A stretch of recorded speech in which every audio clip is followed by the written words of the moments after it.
देखो भाई, last class तक आप लोगों ने पढ़ लिया था refraction refraction through glass slab, है ना। ग्लास स्लैब से आपने क्या सीखा था? रिफ्रैक्शन, पिछली क्लास में इस चैप्टर में समझाया था ना। मैंने इसमें आपको समझाया था कि मेरे पास एक ग्लास स्लैब है, सपोज करो ग्लास स्लैब ये है। अब यहाँ तो ऐसे ही बनेगी 2D में, रियल का देखोगे तो आपको दिखा देगा उसमें मोटाई भी होती है। तो ग्लास स्लैब के अंदर आपने क्या कहा था? हाँ, डेंसर मीडियम कहते हैं इसको हम, डेंसर मीडियम। भाई डेंसर मीडियम का मतलब होता है वो मीडियम जहाँ के पार्टिकल्स करीब करीब पास पास होते हैं, भीड़ भाड़ ज़्यादा होती है तो लाइट को वहाँ से निकलने में दिक्कत होती है, तो उसकी स्पीड कम हो जाती है, वो मुड़ जाती है अपने पथ से, अपने मार्ग यानी कि पथ यानी कि पाथ से मुड़ जाती है वो। और ये रेयर मीडियम, कौन सा मीडियम है ये रेयर मीडियम, ये एयर हो सकता है या फिर वैक्यूम, ठीक है ना। यहाँ पर जो पार्टिकल के बीच में गैप ना बहुत ज़्यादा है, ठीक है ना, ऐसा है। तो लाइट पहले ऐसे आती है, अगर लाइट रेयर मीडियम से डेंसर में जाएगी, यहाँ पर एक नॉर्मल खींचो मतलब परपेंडिकुलर, तो लाइट झुकेगी कहाँ? परपेंडिकुलर की ओर, ठीक है ना। और जब लाइट डेंसर मीडियम से रेयर मीडियम में जाएगी तब झुकेगी वो away from the normal, away from the normal. ये ना बच्चों को पता नहीं होती, बच्चों को इतना मालूम होता है कि या तो लाइट रे नॉर्मल की ओर होता है या फिर नॉर्मल से दूर होता है आफ्टर रिफ्रैक्शन। लेकिन नॉर्मल की ओर कब होता है? जब वो रेयर से डेंसर में जाती है, और जब डेंसर से रेयर में जाएगी तो नॉर्मल से दूर भागती है, ठीक है ना। ये होता है इसका।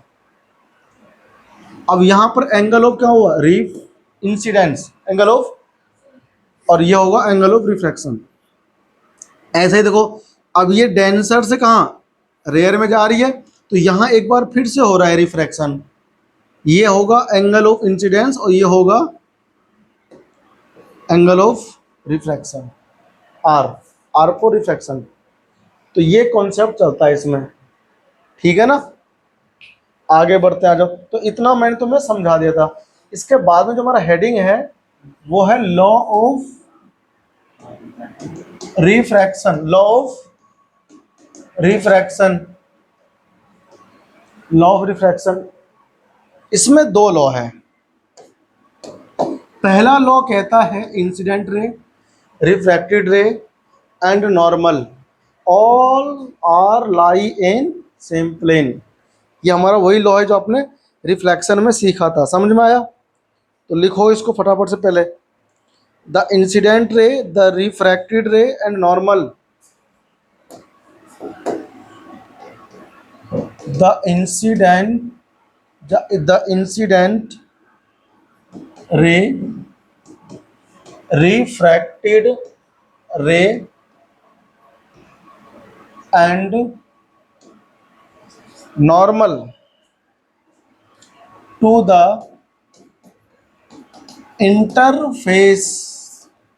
interface of two transparent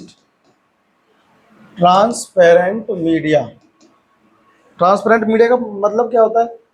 दो मीडियम होते हैं, एक रेयर और एक डेंसर, तो उस दोनों को प्लुरल में कहते हैं मीडिया, ठीक है ना। At the point of incidence, media at the point of incidence,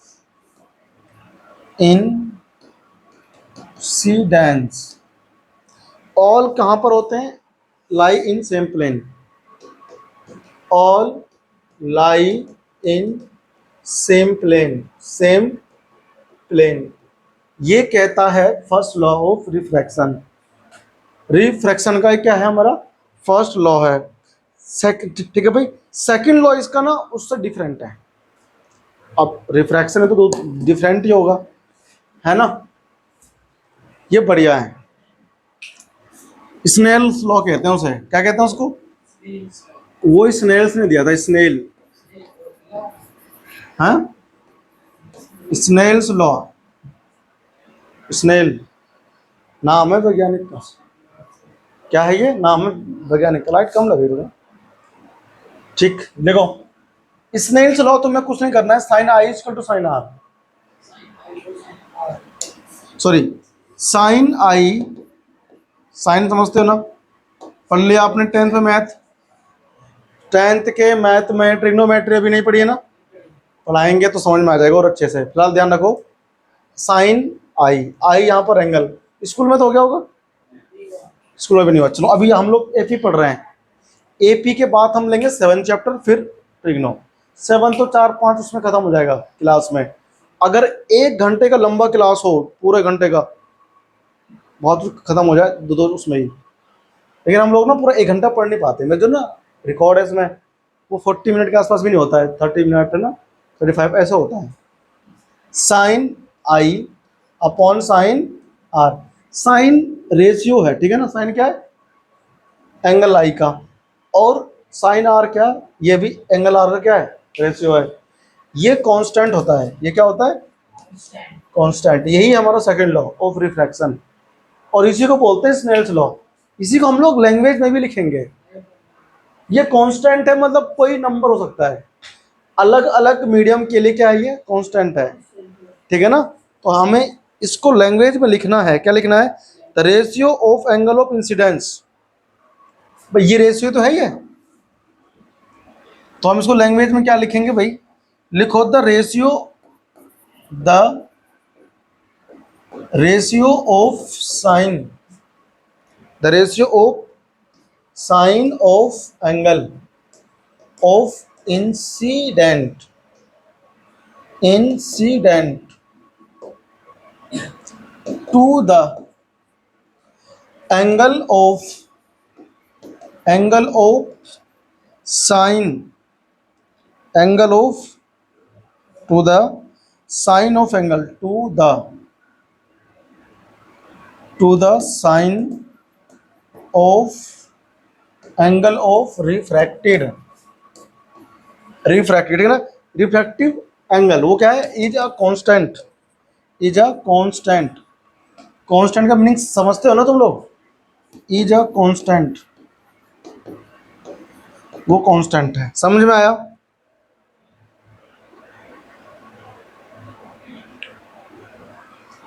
क्या समझ में आया,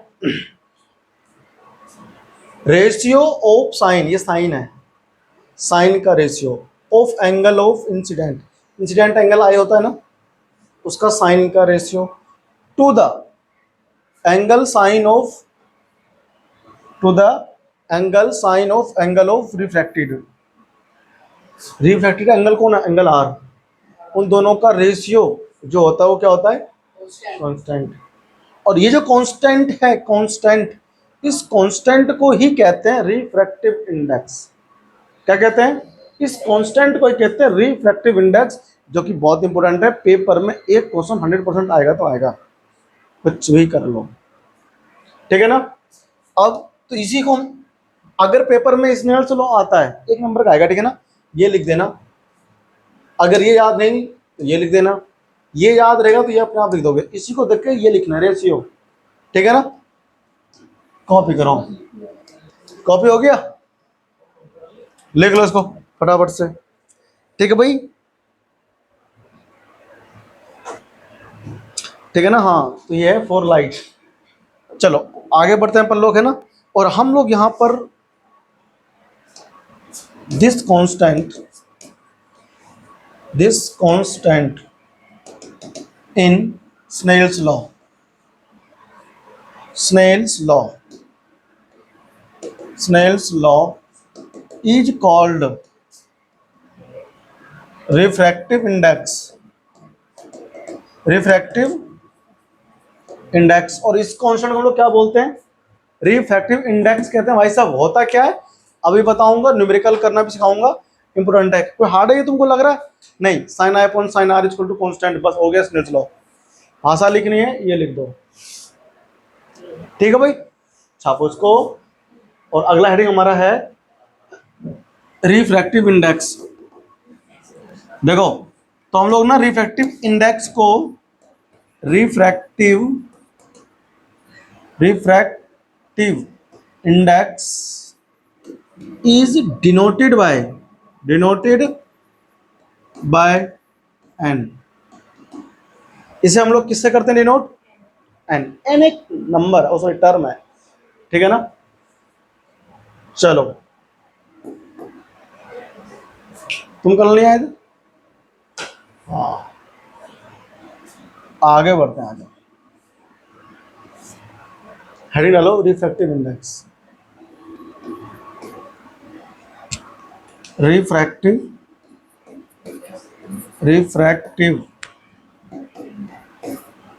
इंडेक्स, वॉइस चेक कर लेंगे। हेलो हेलो, ठीक है। तो कभी ऐसा होता है हम पूरा रिकॉर्ड कर देते हैं, वॉइस ही नहीं आ रहा होता है, मेहनत पे पानी फिर गया।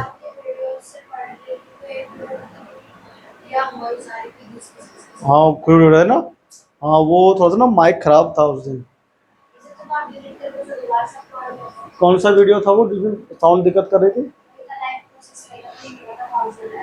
अच्छा लाइव प्रोसेस का था। बाकी और में तो नहीं था, बाकी और तुमने देखा? बाकी सब ठीक था। हाँ वो दो वीडियो में रिकॉर्ड बहुत खराब आवाज आ रही होगी ना।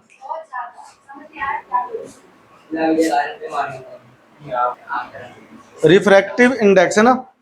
हाँ भाई लड़कों चला जाओ। रिफ्रैक्टिव इंडेक्स को हम लोग एन से करते हैं रिप्रेजेंट, है ना। एन ब्रैकेट में एन भी लिख दो। ये तो हो गया तुम्हारा ये वाला कांस्टेंट से। यहां से देखो आ जाओ क्या होता है। तो यहां से हम लोग बोलेंगे स्पीड ऑफ लाइट, क्या बोलेंगे? The ratio of speed of light, the ratio of speed of light, light की speed in a given pair of media, in a given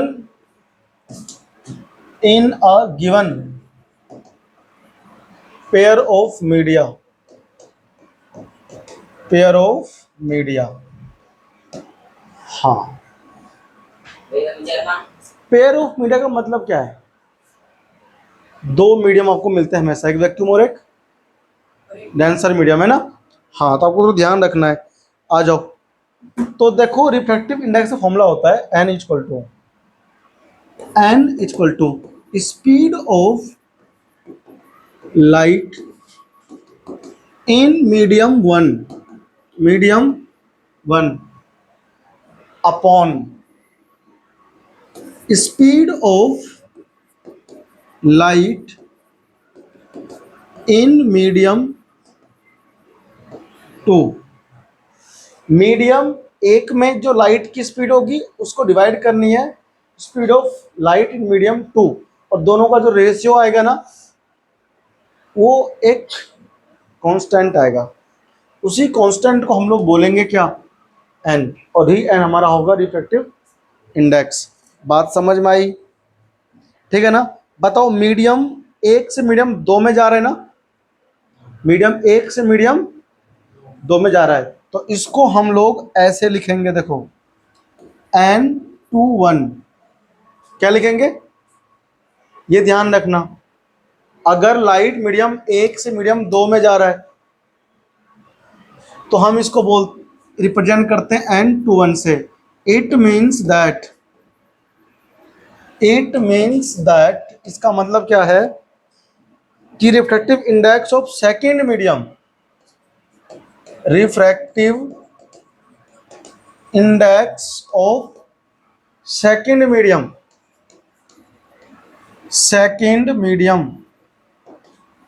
ठीक है ना, with respect to medium first. समझ आया? With respect to first medium, with respect to first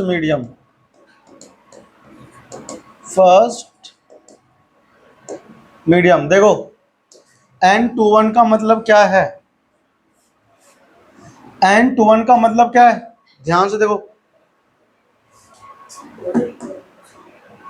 refractive index आप लोगों ने पढ़ा है ना, कांस्टेंट होता है स्नेल्स लॉ में,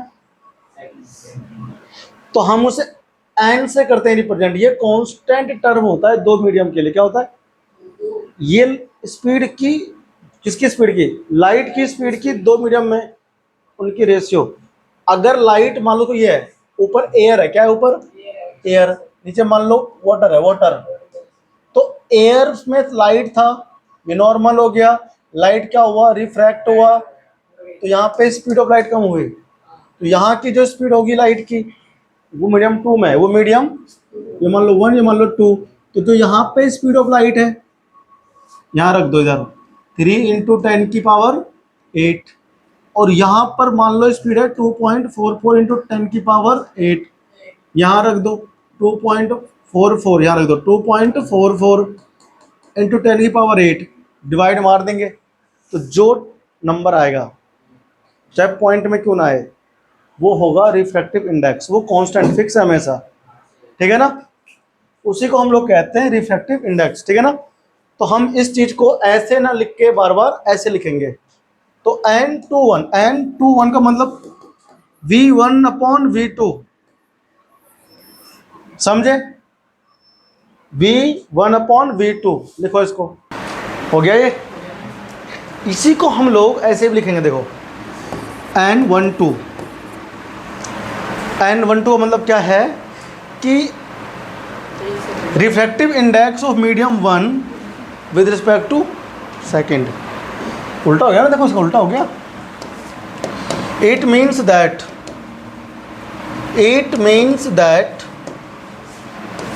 the refractive index of medium first, medium first के रिफ्रैक्टिव इंडेक्स की बात हो रही है, विद रिस्पेक्ट टू मीडियम 2, है ना? With respect to second medium, लिखो सेकेंड मीडियम, ठीक, करो कॉपी। ये है इसका मतलब। Refractive index of medium first को हम ऐसे लिखेंगे, ठीक है ना? और देखो क्या बनेगा, ये n12 = V1/V2, गलत V2 पर जाएगा इस बार। V2 का मतलब क्या है? Speed of light in medium 2 upon speed of light in medium 1। Refractive index भूलना नहीं है, ये होता है इसका डेफिनेशन। लेकिन एक चीज़ और, एक होता है एब्सोल्यूट रिफ्रैक्टिव इंडेक्स। क्या होता है? तो यहाँ पर तो दो मीडियम हैं, ये मीडियम कोई भी हो सकता है कि ये वाटर से कांच में जा रहा हो, वाटर से, तो फर्स्ट मीडियम क्या हो? वाटर, और सेकंड क्या हो? वाटर। दोनों वाटर बोल दिया, ओह सॉरी गलती हो गई। मान लो फर्स्ट मीडियम में हमारा वाटर हो गया। ओह देखो हम ये समझा रहे थे कि V2/V1 था, है ना? तो n12 पहले जो 1 है ना, ये बता रहा है कि मीडियम 1 का रिफ्रैक्टिव इंडेक्स 2 के रिस्पेक्ट में। इसका मतलब हुआ कि सेकंड मीडियम से लाइट फर्स्ट में जा रही है। और अगर n21 है, इसका मतलब सेकंड मीडियम का रिफ्रैक्टिव इंडेक्स। इसका मतलब ये हुआ कि मीडियम 1 से लाइट मीडियम 2 में जा रही है, ठीक है ना? अगर ये नीचे 1 2 तो मतलब 1 से 2 में जा रही है, 2 से 1 में जा रही है। हाँ, ये पीछे से आगे जाएगा, ये ध्यान रखना, ठीक है ना? ये देखो ऐसे आया, ऐसे गया, हैं? ये क्या हुआ? गलत हो गया। मुझे बना दिया आपने। ऐसे लाइट आई है ना, ये नॉर्मल, ऐसे गई, मज़ा नहीं आई। ये नॉर्मल हो गया तो लाइट ऐसे आई, मीडियम 1 से आई मीडियम 2 में, तो हम 2 का निकालेंगे रिफ्रैक्टिव इंडेक्स, तो ये लिखेंगे 21। लाइट कहाँ से आ रही है? 1 से 2 में, ठीक है ना? ऐसा भी तो हो सकता है कि दोनों ही मीडियम क्या हो, मान लो ये है, नीचे क्या है? ऊपर कांच है, कांच, और यहाँ पर है पानी, ग्लास, नीचे है वाटर। पहले लो देखो इधर, अब लाइट मान लो कांच में से किस में, पानी में जा रही है ना। कांच और पानी में से पानी होता है डेंसर मीडियम, ठीक है ना। तो अब देखो ध्यान से, तो यहाँ पर speed of light in glass n अगर हम 2 1 लिखेंगे तो क्या होता है v1/v2 है ना, 1 में से 2 में जा रहा है। तो स्पीड ऑफ लाइट इन कांच ऊपर लिखेंगे, speed of light in water यहाँ लिखेंगे और डिवाइड कर देंगे। तुम सोच रहे हो कि स्पीड ऑफ लाइट कहाँ से लाएंगे, हमको क्वेश्चन में देगा, याद नहीं करना, कांस्टेंट है सब, हमें क्वेश्चन में देगा, ठीक है ना। अभी बताऊँ क्वेश्चन करके सॉल्व अलग अलग, है ना, फिर मज़ा आएगा ना बिडू, सुनो। हाँ, तो यहाँ देखो कांच है और यहाँ पर क्या है, पानी है, मतलब 2 अलग अलग मीडियम है, लेकिन इसमें कोई एयर नहीं है ना। वेरी गुड, एयर नहीं है। अगर एक मीडियम एयर हुआ और एक मीडियम कोई दूसरा हुआ, उस समय अगर रिफ्रैक्टिव इंडेक्स आप निकालोगे तो जो निकल के आएगा उसे हम बोलेंगे एब्सोल्यूट रिफ्रैक्टिव इंडेक्स। कब, जब एक मीडियम एयर हो, क्या हो, एयर। दूसरा मीडियम कोई सा भी हो, फर्क नहीं पड़ता, एक मीडियम एयर होना चाहिए। एयर के रिस्पेक्ट में अगर किसी दूसरे मीडियम का निकलता है रिफ्रैक्टिव इंडेक्स, उसे हम बोलते हैं एब्सोल्यूट रिफ्रैक्टिव इंडेक्स। ध्यान रखना, एनसीईआरटी में साफ साफ लिखा हुआ है, पेपर में क्वेश्चन आता है, 2018 में आया था, यूपी बोर्ड में अब तक नहीं आया, इस बार आ सकता है, ठीक है ना। मैं वो बता रहा हूँ जो पूछेगा तुमसे एग्जामिनर क्वेश्चन, रिफ्रैक्टिव इंडेक्स नहीं पूछेगा, एब्सोल्यूट वाला बताओ क्या होता है। और एनसीईआरटी में ब्लू रंग से लिखा हुआ है या ब्लैक से ऐसे लिखा हुआ है, देखो, तो लिखो absolute refractive index, refractive index. तो मैं तुम्हें हर वो चीज़ समझा रहा हूँ जो पेपर वाले पूछते हैं। रिफ्रैक्टिव इंडेक्स लोग याद कर लेते हैं, स्नेल लॉ से कांस्टेंट को, एब्सोल्यूट बोलता है तो फिर गलत लिखते हैं बच्चे। Refractive index of a medium लिखो, refractive index of a medium with respect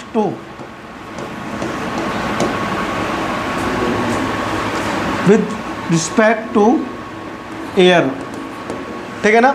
air के रिस्पेक्ट में पूछता है वो तुमसे,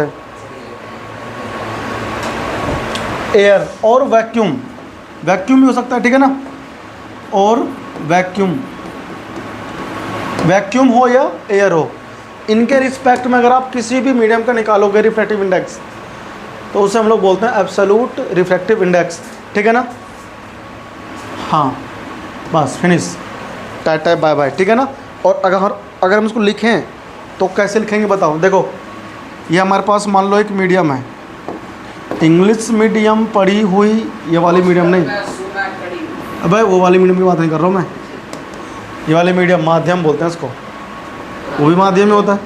ये मान लो एयर, क्या है ये, लाइट ऐसे गई, ऐसे गई, पेंटन ट्रेन हो गई, ठीक, ये हो गया एयर। बताओ एयर में स्पीड कितनी होती है लाइट की, 3 × 10⁻⁸ मीटर होती है ना। कांच में आपको नहीं पता, मान लो v2 वेलोसिटी या मान लो ओनली v, तो इसका रिफ्रैक्टिव इंडेक्स होगा किसका, ये मान लो क्या है, हाँ गिलास, मान लो गिलास। तो देखो हम मीडियम 2 का निकाल रहे हैं ना, अरे मीडियम 2 का तो निकाल रहे हैं, तो यहाँ पर क्या लिखोगे 2 1, ठीक है ना। हाँ, तो यहाँ पर क्या होगा देखो, C/V, C speed of light है कि नहीं, ये फॉर्मूला होता है।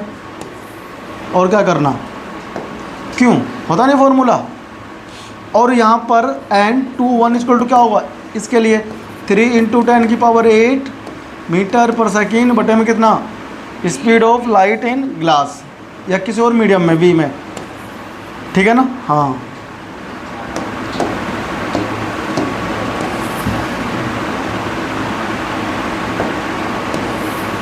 छाप लो, ठीक। ये तुम्हें पता होना चाहिए absolute refractive index refractive index लिखने का एक तरीका और है। एयर है, नीचे ग्लास है ना भाई, ऊपर क्या है, एयर, नीचे ग्लास। तो आप इसको ऐसे भी, ये इसको ऐसे भी लिखा जा सकता है। एन, देखो ध्यान से, ए बोलना नहीं, किसका निकाल रहे हैं, ग्लास का, तो जी नीचे आएगा, g for glass, a for air. ऐसे भी लिखते हैं रिफ्रैक्टिव इंडेक्स, घबराना नहीं। या फिर अगर हम, इसका मतलब क्या हुआ, refractive index of glass with respect to air, है ना, छापो इसको।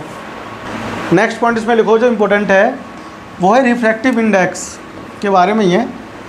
Refractive index of a medium is reciprocal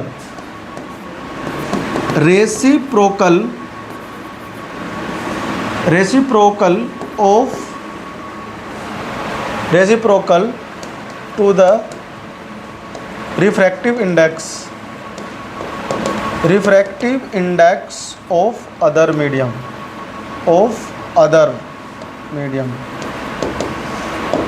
कहना ये चाह रहा है, देखो क्या कहना चाह रहा है। अच्छा, in a given pair of media लिख दो इसमें, in a given pair of media होता है मीडियम का प्लूरल फॉर्म। देखो ये मान लो आपके पास में एक मीडियम है,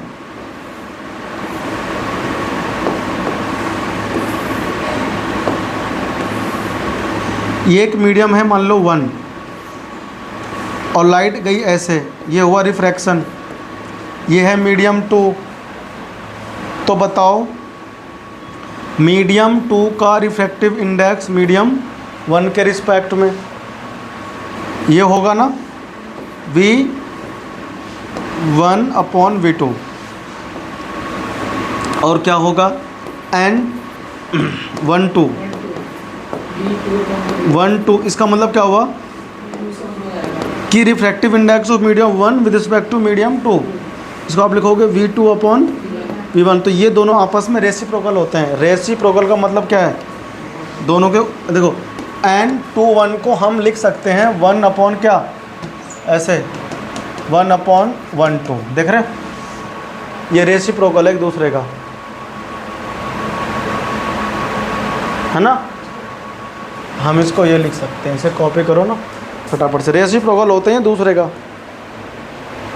कि refractive index of medium 1 is reciprocal of refractive index of other medium, है ना। एक ही गिवन पेयर ऑफ मीडियम है, ऐसा नहीं कि एक पानी ले लिया और एक कांच ले लिया, दोनों में आपने लिया, एक ही गिवन पेयर ऑफ मीडिया होना चाहिए। लिखो उसमें, है ना, जल्दी से, ये हमारा फॉर्मूला था।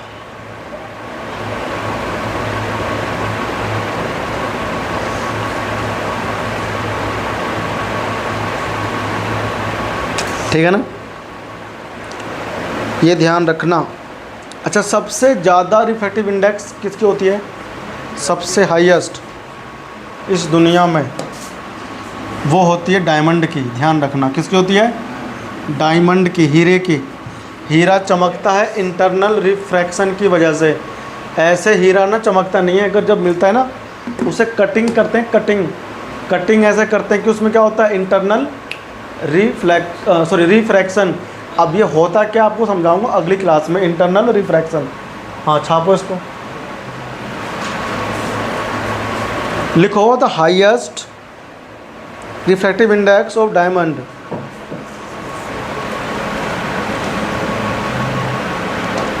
लिखो, refractive index of diamond is the highest refractive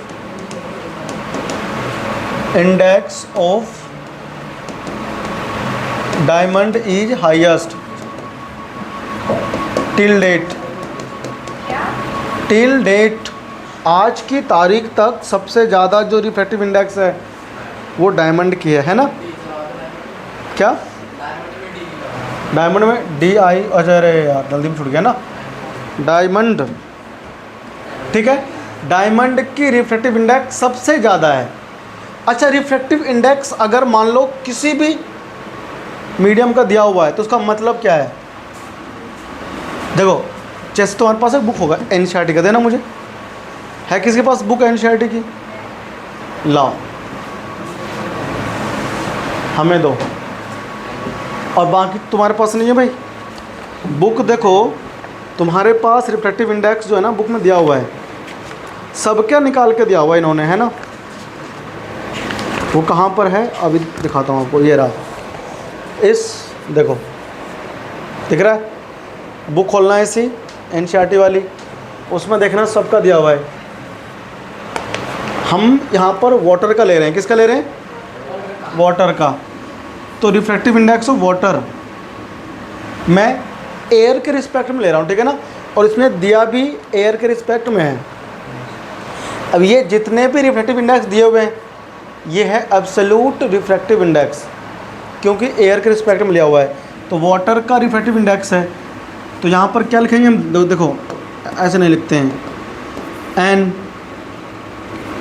W लिखूँ इसमें मैं, डब्लू और एयर मतलब वाटर का है रिफ्रैक्टिव इंडेक्स 1.33।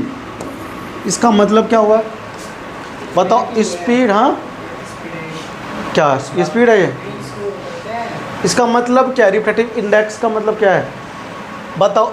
एयर के रिस्पेक्ट में ना, तुम्हें इसका मतलब पता होना चाहिए, रटने से कुछ नहीं होता है। स्पीड ऑफ लाइट होता है 3 × 10⁸ मीटर पर सेकेंड होता है ना? तो रिफ्रैक्टिव इंडेक्स कितना है? 1.33 एयर के रिस्पेक्ट में, ये वाटर का है। इसका मतलब ये हुआ कि इसका इतने टाइम्स लेस स्पीड है पानी में लाइट का, 1.33 times of speed of light is less than as compare to air. जितनी तेज़ हवा में जा रही है लाइट, है ना, लाइट उसकी उससे 1.33 टाइम्स लेस स्पीड है किसकी? किसकी? लाइट की, वाटर में। तो हम इसमें लिख देंगे इधर, it means that speed of light in water is less than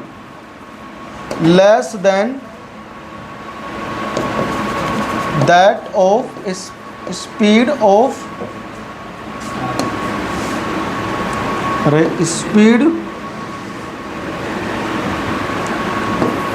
light, अरे क्या लिख दिया मैंने, speed of light is in water is less than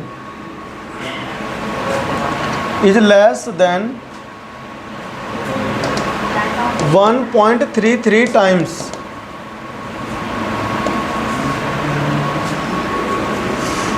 as compared to speed of light in air, या फिर वैक्यूम इन एयर। हवा में जितना तेज़ लाइट चल रहा है ना उसका 1.33 टाइम्स क्या है? ये स्पीड से कम है पानी में, स्पीड ऑफ लाइट कम है पानी में इतने टाइम्स, ठीक है ना? इस पर बेस्ड अलग अलग वेरियस टाइप ऑफ क्वेश्चन आता है ना, वो मैं अगली क्लास में पढ़ाऊँगा मंडे को, ठीक है ना? तब तक के लिए चलो इसको घर पे ना सब रिवाइज कर लेना, ठीक है ना? Thank you.